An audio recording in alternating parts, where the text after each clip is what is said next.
Hey everyone, welcome back to another Sakura Watch update in Hyde Park. The cherry trees have progressed so well that we will finally see the peak bloom start in a few days. Well, it is hard to predict exactly when the trees will bloom, and when they do, we know there's a very narrow window when they can be enjoyed.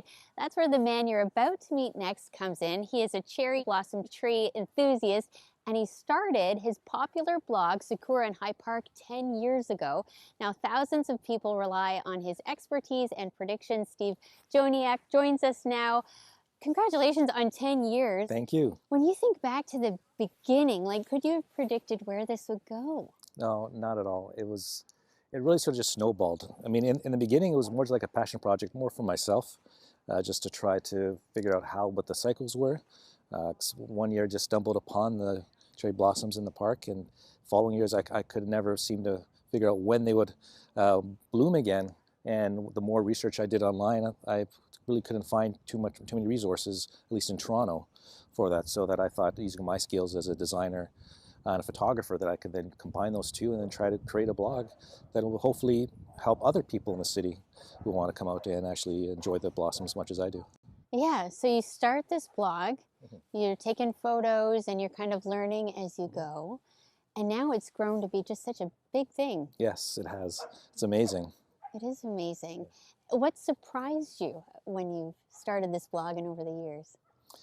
I think some of the surprising, I guess one of the most surprising things was, first, is I didn't even realize there was such a cultural connection between Japan and Canada, and I thought that was such a wonderful thing to try to learn more about, and even try to educate more.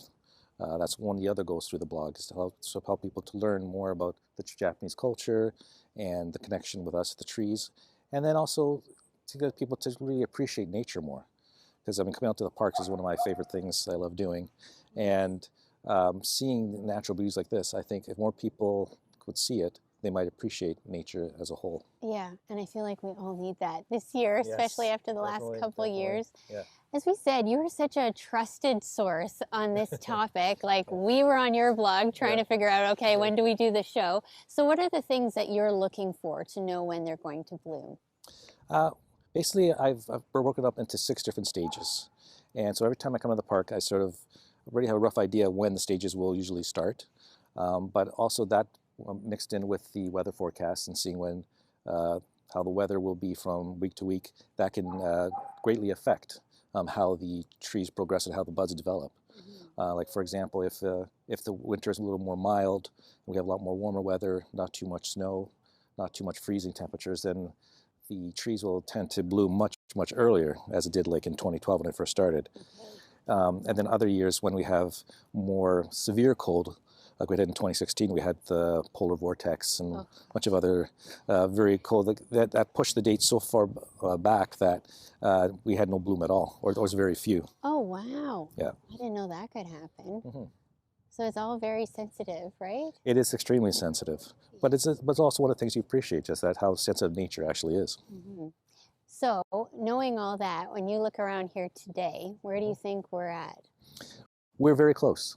All the buds are showing their florets, so then each floret will actually become a blossom, and so they're all starting to come out of their buds.